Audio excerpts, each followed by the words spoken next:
दोस्तों ये वीडियो देखिए। I remembered the line from the Hindu scripture, the Bhagavad Gita. Vishnu is trying to persuade the prince that he should do his duty. तो friends, अभी आपने video के शुरू में जिन्हें देखा वे थे रॉबर्ट ओपेनहाइमर। इन्होंने ये क्यों कहा कि भगवत गीता मेरे जीवन की सबसे इन्फ्लुएंशियल बुक है।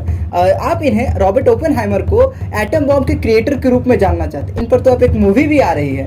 और इतना ही नहीं बल्कि इस सदी के सबसे महान वैज्ञानिक एल्बर्ट आइंस्टाइन ने भी कहा कि मुझे खेद है कि मैं अपने जीवन के शुरुआती समय में मैं भगवत गीता को पहले क्यों नहीं पढ़ पाया।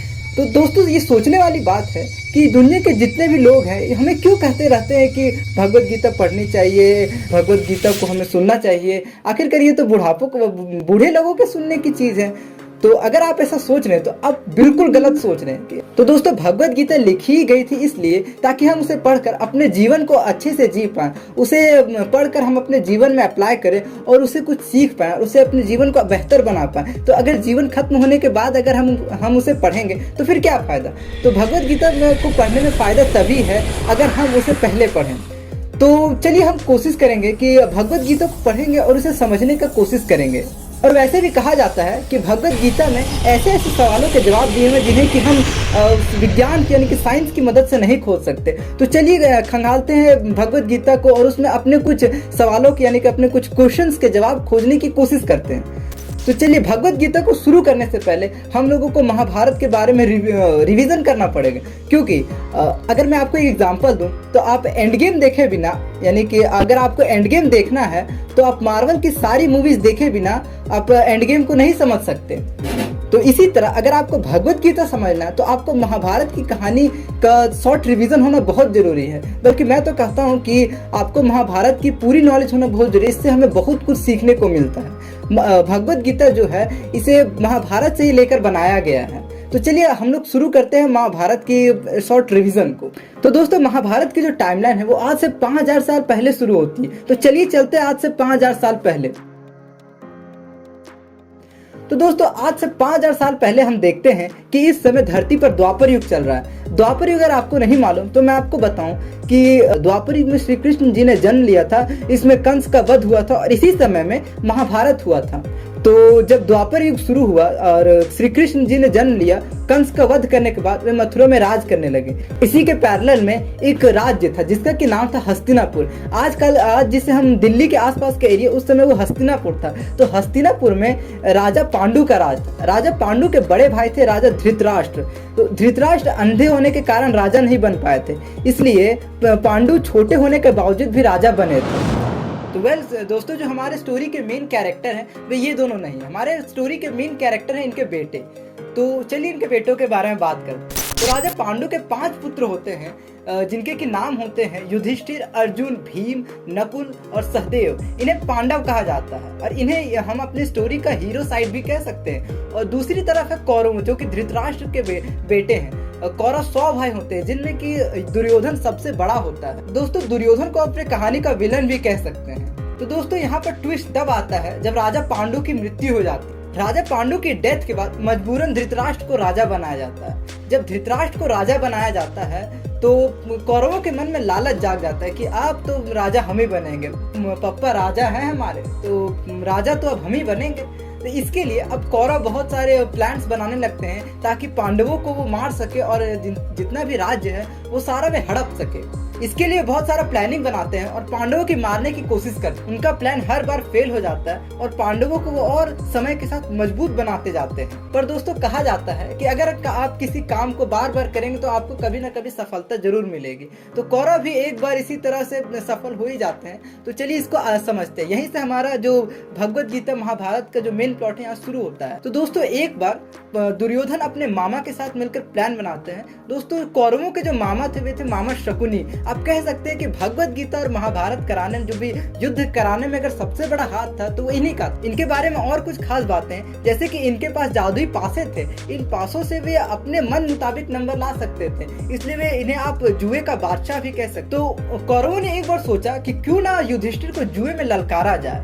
और उसे मजबूर किया जाए जुए में खेलने के लिए, और उसके बाद तो मामा शकुनी उन्हें हरा ही देंगे। फिर आगे वो अपने प्लान को कैरी ऑन करते हैं और फिर युधिष्ठिर को वो जुआ खेलने के लिए मना लेते हैं, उन्हें ललकारते हैं और युधिष्ठिर मान जाता है। जिसके की बाद जैसा कौरवों ने प्लान बनाया था वैसा ही होता है और पांडव अपना सब कुछ हार जाते हैं, यहाँ तक कि वे अपनी पत्नी, अपने दादा, अपने राज्य, हर चीज, यहाँ तक कि वो खुद को हार जाते हैं। जिसका कि फायदा उठाकर कौरव क्या करते हैं कि उन्हें जंगल भेज देते हैं, जिसे कि वनवास करते हैं, यानी कि कौरव उन्हें वनवास भेज देते हैं। दोस्तों जो वनवास है वो 14 साल का हो। तो दोस्तों पांडव जब 14 साल बाद वापस अपना राज्य मांगने के लिए आते हैं तो कौरव उन्हें ठेंगा दिखा देते हैं और सीधा कहा पहली फुर्सत में निकल। तो दोस्तों दुर्योधन यहाँ पर अपने धर्म से विरुद्ध जाकर के काम करता है, जिसके बाद की वॉर की सिचुएशन बनने लगती है। तो दोस्तों मैंने आपसे शुरू में श्री कृष्ण जी की बात की थी, तो वे आते हैं इन लोगों की हेल्प करने के लिए। अब आप पूछेंगे कि श्री कृष्ण यहाँ हेल्प करने के लिए क्यों आ रहे हैं? तो दोस्तों इसके दो कारण। पहला कारण है कि जो श्री कृष्ण है वो पांडवों के ममेरे भाई हैं, इसके लिए वो इन लोगों की मदद करने को आते हैं। और दोस्तों दूसरा कारण यह है कि उस समय जो श्री कृष्ण है वो धर्म के रक्षक के रूप में जाने लगे होते हैं और उन्हें धर्म की रक्षा के लिए यहाँ बीच में आना जरूरी हो जाता है। आखिरकार उस समय भारतवर्ष के सारे योद्धा लड़ने को रेडी थे, तो उन्हें तो आना ही था। तो वे जब श्री कृष्ण आते हैं तो वे दुर्योधन को समझाते हैं कि लड़ाई झगड़े में कुछ नहीं रखा, इससे केवल विनाश होगा और इससे किसी का कोई फायदा नहीं होने वाला। लेकिन दुर्योधन मानता नहीं है और वो लड़ाई के लिए डट जाता है कि नहीं, मैं अपना राज्य किसी को नहीं दूंगा, चाहे फिर वो पांडव हो या फिर खुद श्री कृष्ण ही क्यों ना हो। तो फ्रेंड्स अब जब लड़ाई कंपलसरी हो जाता है तो श्री कृष्ण धर्म के रक्षक होने के कारण किसी एक साइड का साथ नहीं दे सकते थे। इसके लिए दुर्योधन को एक प्रस्ताव देते हैं, उन्हें कहते हैं कि या तो तुम मुझे रख लो या मेरी सेना को रख लो, दोनों को इक्वल करने के लिए। तो अब दुर्योधन फिर दिमाग लगाता है और श्री कृष्ण की जो नारायणी सेना थी, जो उस समय की सबसे ताकतवर सेना कही जाती थी पूरी दुनिया की,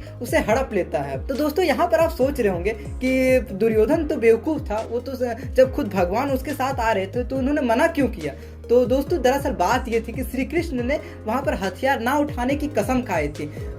तो दोस्तों इसलिए दुर्योधन ने श्री कृष्ण को अपने साथ नहीं रखा। तो दोस्तों अब यहाँ से चलते हैं हम युद्ध के मैदान में, जहाँ पर हम देखते हैं कि एक तरफ है पांडवों की सेना और दूसरी तरफ है कौरवों की सेना। हम यहाँ क्लियरली देख सकते थे कि जो कौरवों की सेना है वो पांडवों की सेना से काफी बड़ी है। दोस्तों हम देख सकते थे कि पांडवों की सेना में अलग अलग राजाओं ने उनका साथ दिया था और उनके साथ लड़ने को खड़े थे। और यहीं पर हम देख सकते थे कि जो श्री कृष्ण थे वे अर्जुन के साथी थे। तो दोस्तों मैं श्री कृष्ण के बारे में इतना इसलिए बता रहा हूँ क्योंकि जो भगवत गीता वो श्री कृष्ण जी ने ही सुनाई है और भगवत गीता समझने के लिए हमें श्री कृष्ण जी को समझना बहुत जरूरी है, उन पर हमें कंप्लीट फेथ रखना होगा। दोस्तों कौरव की साइड हम देखते हैं कि बहुत सारे वीर योद्धा उनके साथ लड़ रहे थे, हस्तिनापुर के जितने भी महान योद्धा थे वे सारे। दोस्तों यहाँ पर हम देख सकते थे कि पांडवों के जितने भी रिश्तेदार थे वे सारे उनके ऑपोजिट में खड़े थे, जिसे देख करके अर्जुन को बहुत आहत होता है। अर्जुन देखता है कि उसके सामने उसी के दादा, उसी के गुरु, उसी के भाई बंधु और उसी के जितने भी रिलेटिव्स हैं वो सारे उनके सामने लड़ने के लिए खड़े होते हैं, जिसे देखकर अर्जुन की जो हिम्मत है वो टूट जाती है। दोस्तों इसके बाद श्री कृष्ण जी उठते हैं और अर्जुन को समझाते हैं